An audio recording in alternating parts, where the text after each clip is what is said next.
Dr. Amari? Yes? I take it this isn't a social call. You're the one who can extract memories from a brain, right? Normally, we only allow our clients to experience their own memories.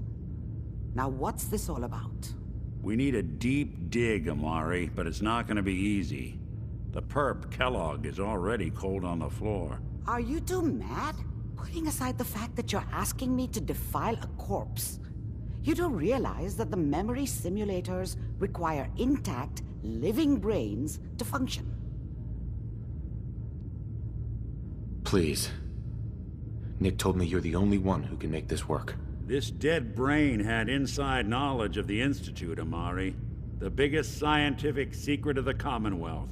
You need this, and so do we. Fine. I'll take a look. But no guarantees. Do you have it with you?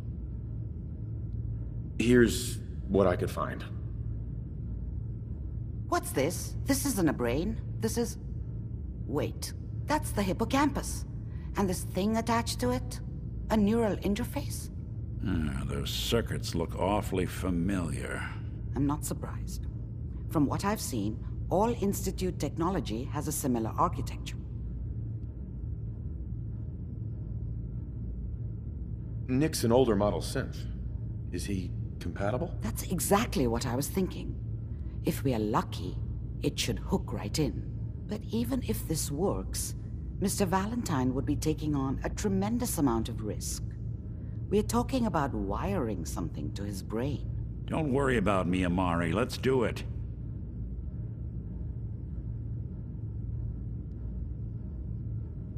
I appreciate this, Nick. You can thank me when we've found your son. All right, let's do this. Whenever you're ready, Mr. Valentine, just sit down. If I start cackling like an old grizzled mercenary, pull me out, okay? Let's see here. I need you to keep talking to me, Mr. Valentine. Any slight change in your cognitive functions could be dire. Are you feeling any different? There's a lot of flashes. Static. I can't make sense of any of it, Doc. That's what I was afraid of. The mnemonic impressions are encoded. It appears the Institute has one last failsafe. There's a lock on the memories in the implant. Is Nick gonna be okay? Yes, the connections appear to be stable. Hopefully, it'll be as simple as unplugging the implant once we're done. But that doesn't get around the current problem. The memory encryption is too strong for a single mind. But what if we use two? We load both you and Mr. Valentine into the memory loungers. Run your cognitive functions in parallel. He'll act as a host, while your consciousness drives through whatever memories we can find. All right. Let's get started. Just sit down over there, and keep your fingers crossed. See you on the other side.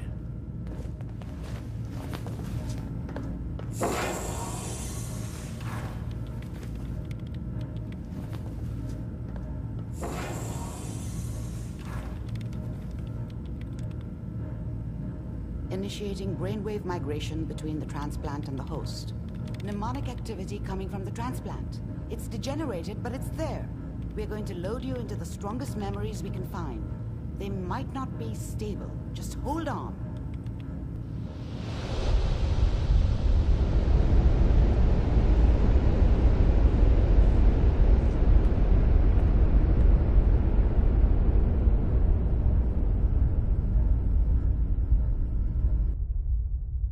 Can you hear me?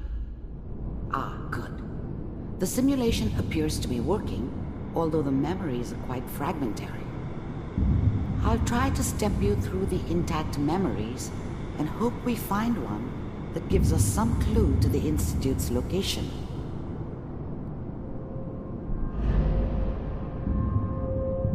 There. This is the earliest intact memory I can find.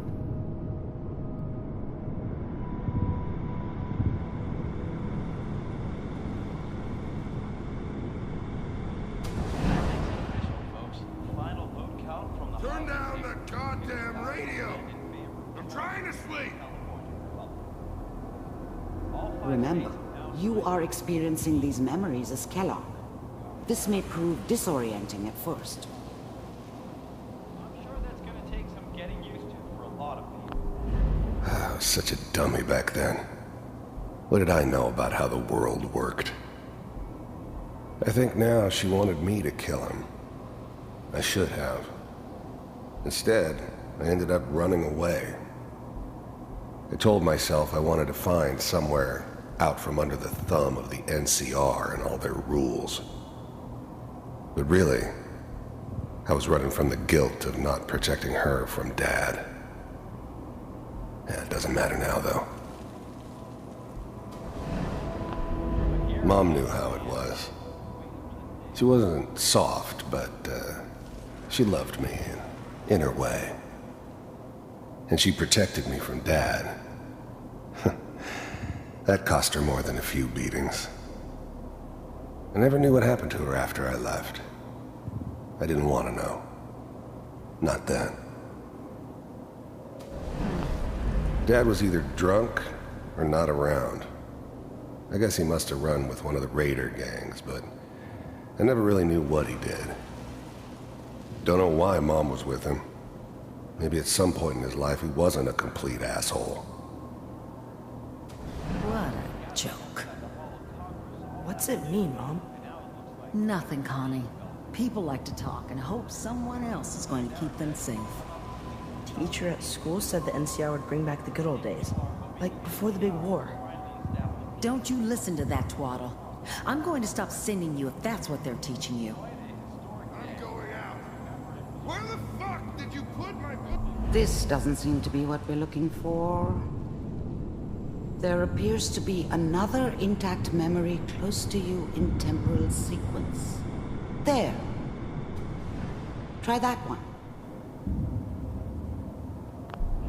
The thing about happiness is you only know you had it when it's gone. I mean, you may think to yourself that you're happy, but you don't really believe it. Focus on that petty bullshit or next job or whatever.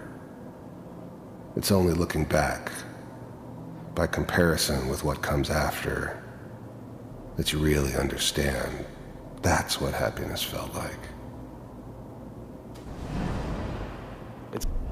I was the worst thing that ever happened to her. If she'd never met me, she'd have stayed in the hub, maybe hooked up with someone who didn't kill people for a living. Probably been happier than she was with me. Almost certainly lived longer. It's gonna be fine. You'll see. But we don't know anybody here. And now, with the baby? Come on, Sarah. You've got to give it a chance. I thought San Francisco was my chance to start fresh. I was the hot shit, the gunslinger from the hub, rolling into town with the world at my feet. Everybody knew I was the one who'd shot Valdez. And I could write my own ticket to any outfit in town. It all worked out pretty damn well. For a while. I got steady work with a good outfit. Nothing like